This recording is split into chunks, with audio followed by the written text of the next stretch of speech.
Brown's Talking Birds. Made possible by the generous support of the Birdwatchers General Store, Orleans, Cape Cod. Birdwatchersgeneralstore.com. And by Vortex Optics with the VIP warranty, their unlimited lifetime promise to keep you and your optic covered. Learn more at vortexoptics.com. And by Brome, where bird feeding meets innovation. Discover truly squirrel-proof bird feeders, all backed by a lifetime care commitment. Learn more at brome.com. Good morning, afternoon, or evening, and welcome to our show number 982. We have a little echo in here this morning, don't we?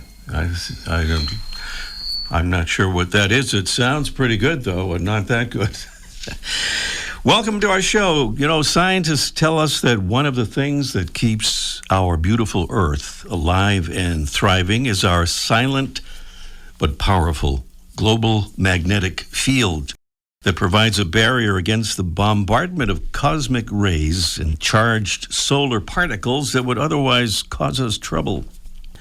Well, researchers from the Technical University of Denmark took the magnetic field signal and radio frequencies and converted them into sound. And what they produced was this.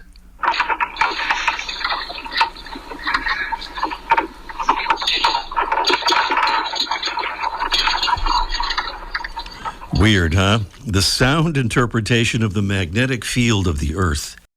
Well, this is all by way of providing a reminder that if you're listening to our show live on the 21st of April or listening on the 22nd, that April 22nd is Earth Day. And we're happy to know that this year the folks from earthday.org are putting the emphasis on plastics. If you've been listening to our show for a while, you know that we try to focus a lot on conservation as well as birds and birding, especially on the issue of what plastics are doing to our planet.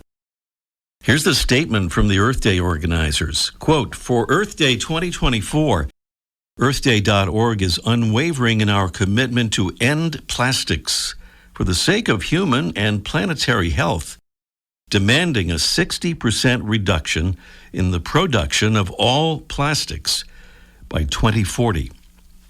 End quote.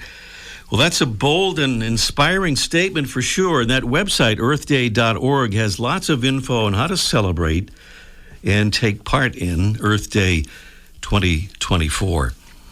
And lots of other conservation sites have good info, too. And if you miss the day, not to worry, because most of those things can be done on any day of the year, because it's a pretty good idea, as they say, to make every day Earth Day. Here's a very last-minute stragglers alert. Also, if you're listening to our show live here on the 21st, and if you happen to be in the Worcester, Massachusetts area, the Massachusetts Audubon Birders Meeting is underway, massaudubon.org. We'll give you the full details. And by the way, our Debbie Bleacher is at the Birders Meeting, so if you go, please stop by our Talking Birds table and say hey to Debbie. Speaking of Massachusetts, we have an audio postcard from our home state today. It's from our friend Jerry Barrier, who has a connection to a huge birding festival that's coming soon.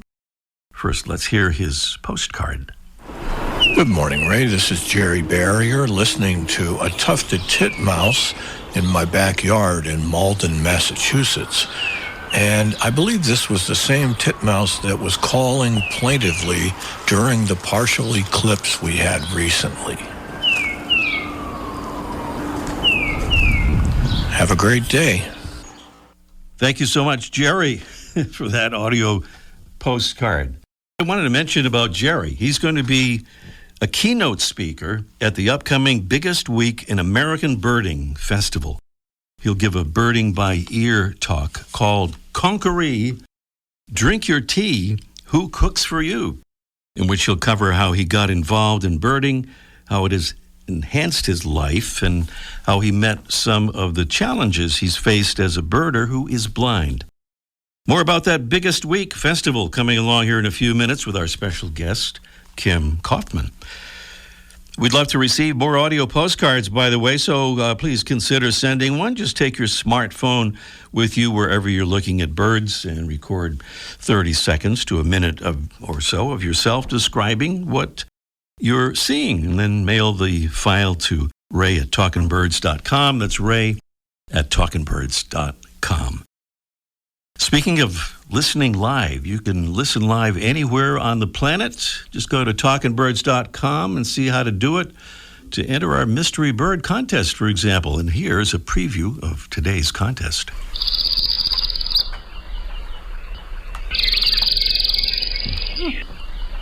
Are we hearing that?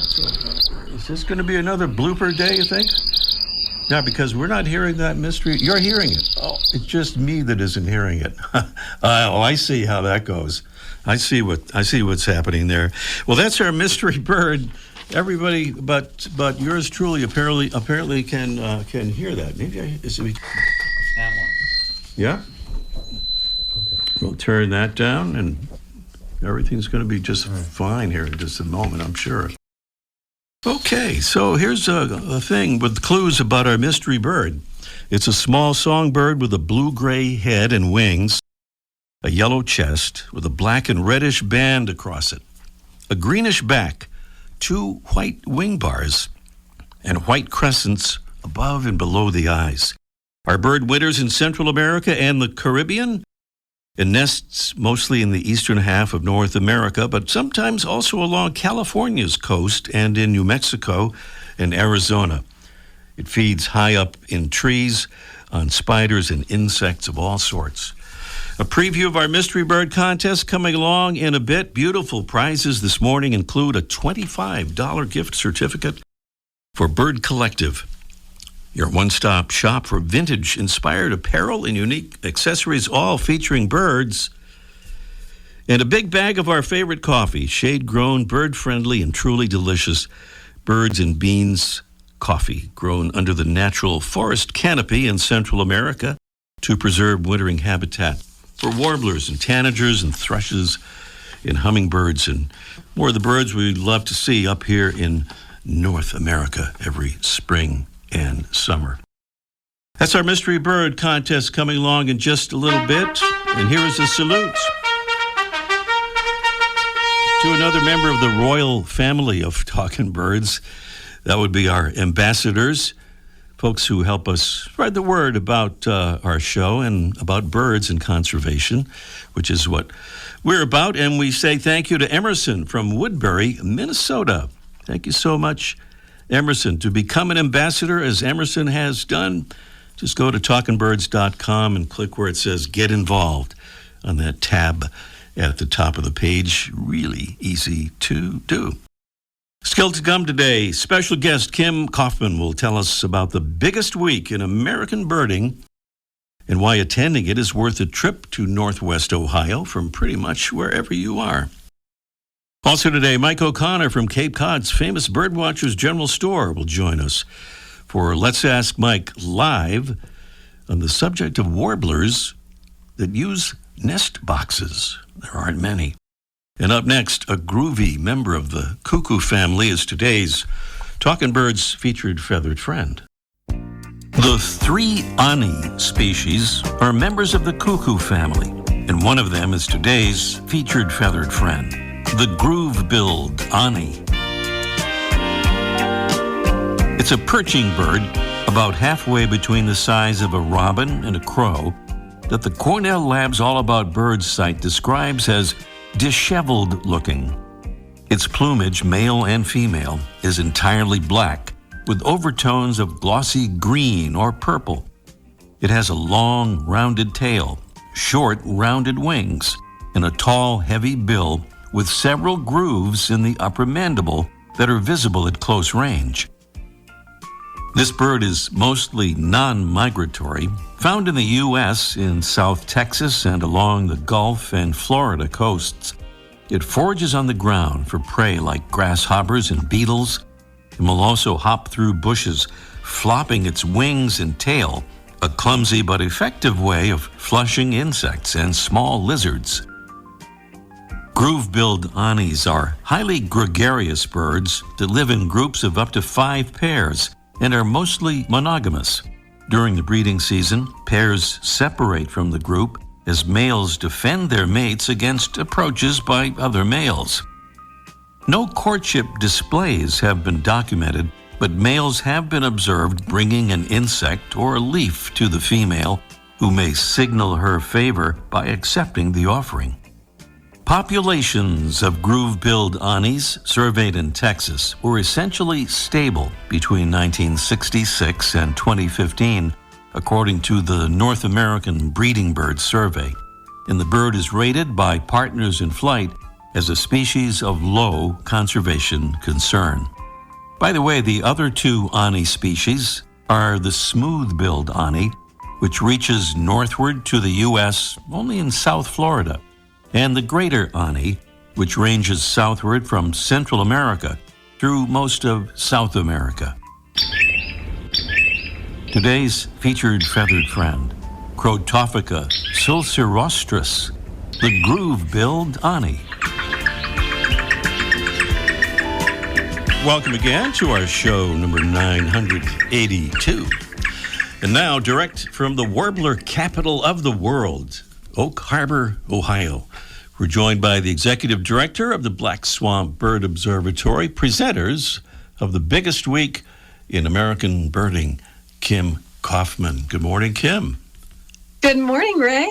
It's wonderful to have you back again with us this year for another big week, the biggest week in American birding. Well, beyond the fact that it's a week that lasts for 10 days, what else makes it so big? Well, we pack a lot of amazing activities and opportunities for birders into that 10-day stretch in early May here in Northwest Ohio. So it truly is a big week. It is indeed. I looked at the biggest week event schedule, which almost broke my computer. All kinds of wonderful field trips to very birdie locations, most famous of which I think is McGee Marsh. For those who don't know about McGee Marsh, what makes that such a special place? Well, there are so many amazing birding destinations along the North Coast in Northwest Ohio, right along Lake Erie. But McGee Marsh Wildlife Area is really the epicenter for spring migration. There's a boardwalk there that transects exactly the kind of habitat that migratory birds look for during migration. And that access to birds and the habitat allows us to immerse birders in the spring migration experience here in Northwest Ohio. Yeah, so that special place that the birds are looking for, of course, right on Lake Erie. Tell us more about that. How does the proximity to Lake Erie help create this amazing phenomenon? Well, you might have to cut me off because I could talk about this till next Tuesday, but it's really, these migratory songbirds are coming from Central and South America, most of them, moving north to the breeding grounds. And if you weigh less than an ounce and you don't swim or even float, you are reluctant to cross a big body of water until you're at your energetic best. So these birds are dropping down into that wooded habitat right on the shore of Lake Erie to feast up on insects, to fill their gas tank, if you will, to power them across the lake. So the lake puts these birds down to rest and refuel. And unfortunately for birds, a lot of the habitat along the lake has been developed, but most of those areas are public access. The historic duck clubs had the conservation ethic and foresight to hold on to these areas that are so important for birds and waterfowl and wildlife, and now they're public areas. So we can get birders into those areas where the birds are concentrated, and it makes for an absolutely spectacular experience. Mm-hmm. Well, you've been doing the festival for a while now, Kim, so what is new this year? Well, all of the same great things that people have come to expect from the biggest week in American birding are still there, but we have added some really fun new activities. Our evening socials at the headquarters for the festival at Maumee Bay Lodge and Conference Center, which is the beautiful resort right on the shores of Lake Erie. The evening socials are going to be more fun, more food, more freebies, more friends.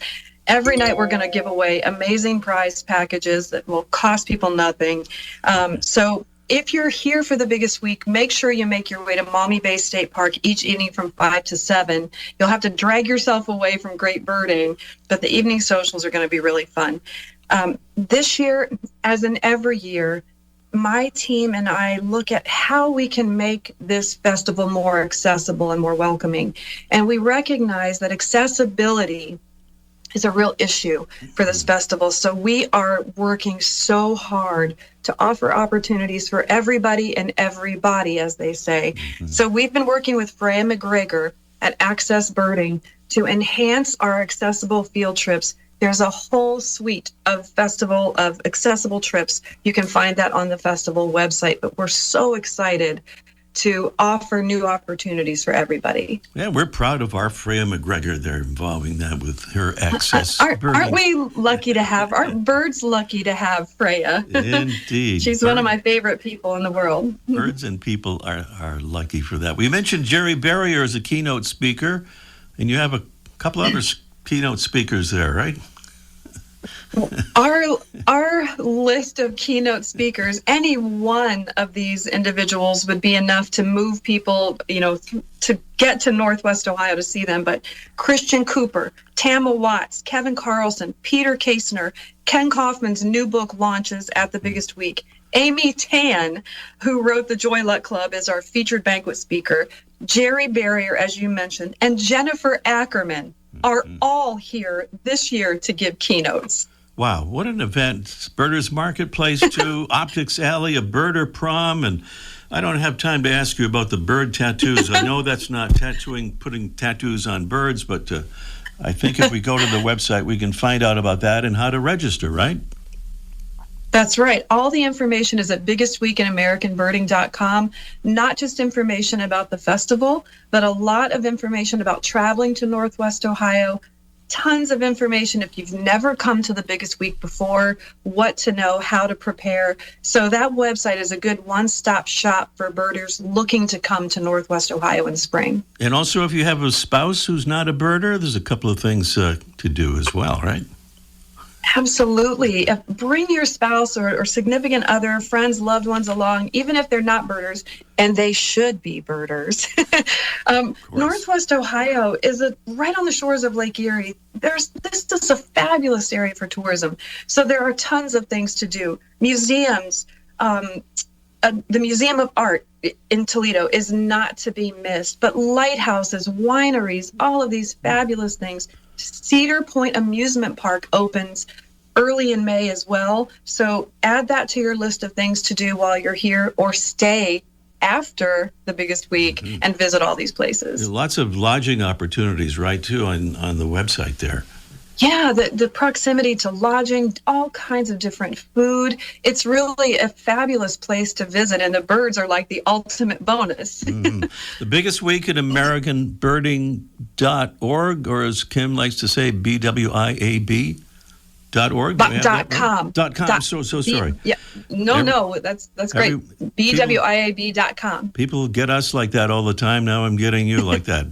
BWIAB.com. By the way, I did just a search in a search bar in Google, and I just put in biggest week.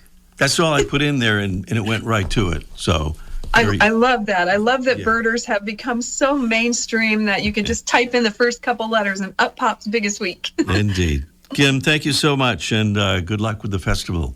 Thank you so much for having me, Ray. It's always a pleasure. Kim Kaufman here on Talking Birds, and up next, it's our Mystery Bird Contest in just 1 minute. The flutter of a tail feather, the flash of a wing bar in mid-flight. You don't always have a lot of time to identify a bird in nature, let alone to appreciate its beauty. But with Vortex Optics, you'll have the power to bring every wild moment closer. When you choose Vortex, you're choosing to have a partner in the field as passionate about nature as you are. Whether you're spotting old friends on the backyard feeder or packing for a once-in-a-lifetime trip to add a few species to your life list, Vortex offers a full range of optics and optics accessories for every birder and every budget. And whether the birds are taking you to another state or another country, you're always covered by the Vortex VIP warranty, an unlimited lifetime promise to keep you and your optic covered. If you'd like to learn more, or if you need help choosing your next optic, give Vortex a call at 1-800-4VORTEX or visit vortexoptics.com. Here's our mystery bird. It's a small songbird with a blue head and wings, a yellow chest with a black and reddish band across it, a greenish back, 2 white wing bars, and white crescents above and below the eyes. Our bird winters in Central America and the Caribbean and nests mostly in the eastern half of North America, but also along parts of California's coast and in New Mexico and Arizona. It feeds high up in trees on spiders and insects of all sorts. It's our mystery bird. Beautiful prizes include that $25 gift certificate for Bird Collective. Vintage-inspired apparel, unique accessories, all featuring birds, and a big bag of our favorite coffee, Birds and Beans, shade-grown, bird-friendly, and truly delicious coffee. An important ingredient here would be the phone number, and here it is, and we urge you to call, as always, as soon as possible, so we'll have time. 781-837-4900 is the number. That's 781-837-4900. As they say, if you get a busy signal, hang up, try us again. 781-837-4900 is the number. Meanwhile, we'll check in with Mike O'Connor. It's Let's Ask Mike live in just 1 minute. Welcome to a world where bird feeding is enjoyable for both you and your feathered friends. Introducing Squirrel Buster Bird Feeders by Brome. Our innovative feeders are designed to keep squirrels at bay, ensuring that your garden birds get their fair share. And the best part? We offer lifetime care for every feeder, making your purchase worry-free. Transform your garden into a bird paradise and keep it that way forever. Sorry, squirrels. It's just for the birds this time. Visit Brome.com, BROME.com, to discover our full range of Squirrel Buster feeders and join the Brome family today. Brome, where birds come first, and our commitment to you lasts a lifetime.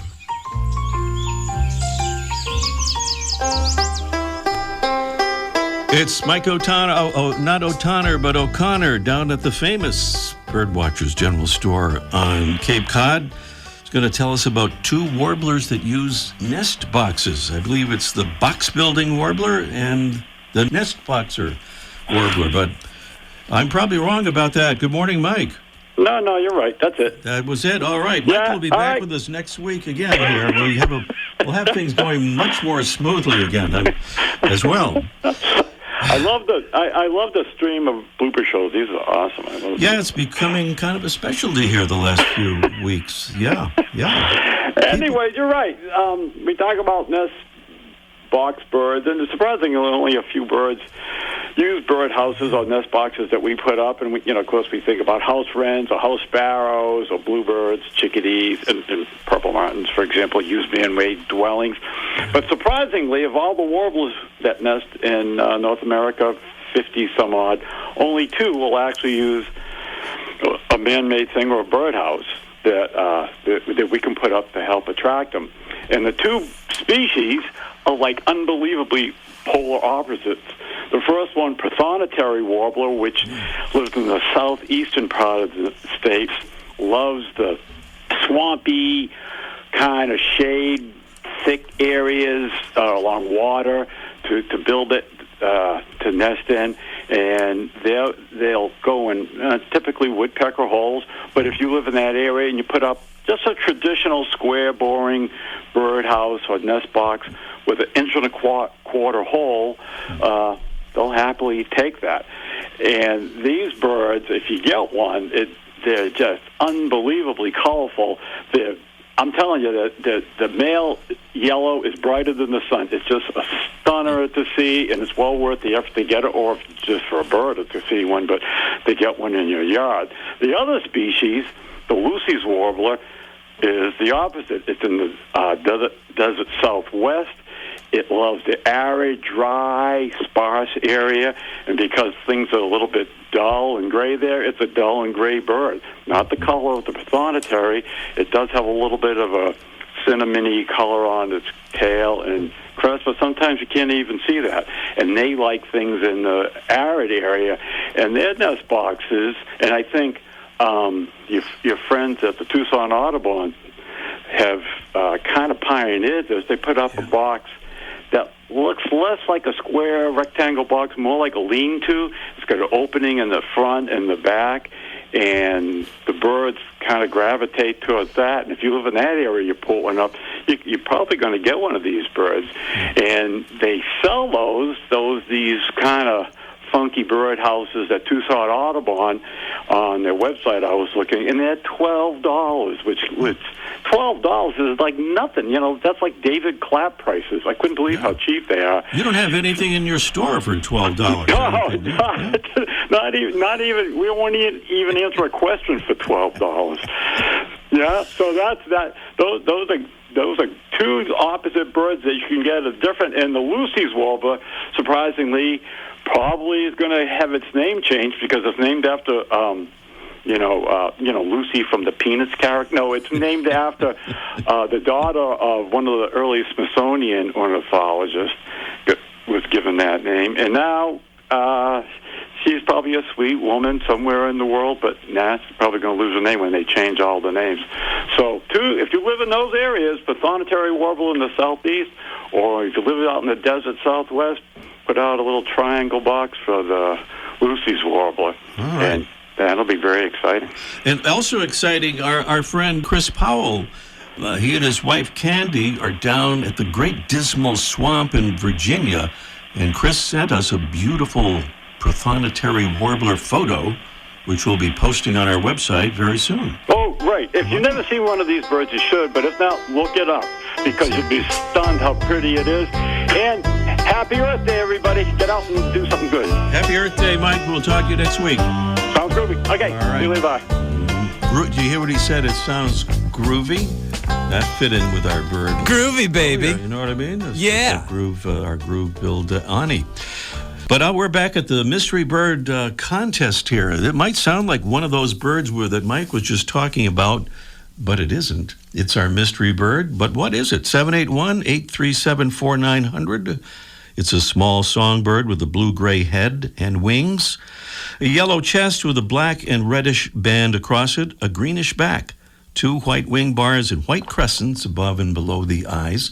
And Michael in Long Island thinks he might know what that is, or maybe I shouldn't say he thinks he knows it, maybe he does. Hello, Michael. Yes, hi. Hi. What do you think? Good morning, Ray. Northern Parula. Northern Parula, or you could say Parula, but you say Parula, and that's good enough for us right here. Good. Yeah, Parula or Parula.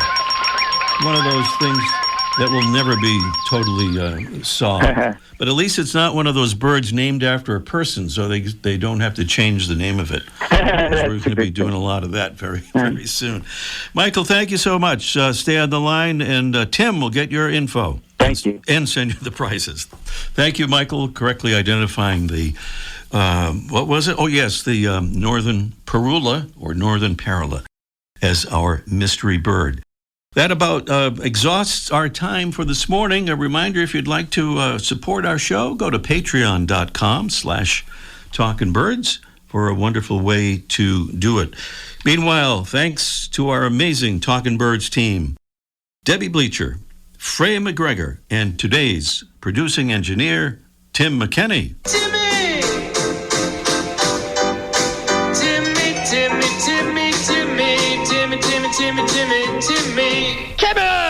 All right, Tim. He doesn't mind us calling him Timmy. No, Timmy! No, Timmy is good. Thanks for being with us, and we'll see you next week. Ray Brown's Talkin' Birds. Made possible by the generous support of the Birdwatchers General Store, Orleans, Cape Cod. Birdwatchersgeneralstore.com. And by Vortex Optics with the VIP warranty. Their unlimited lifetime promise to keep you and your optic covered. Learn more at vortexoptics.com. And by Brome, where bird feeding meets innovation. Discover truly squirrel-proof bird feeders, all backed by lifetime care commitment. Learn more at brome.com.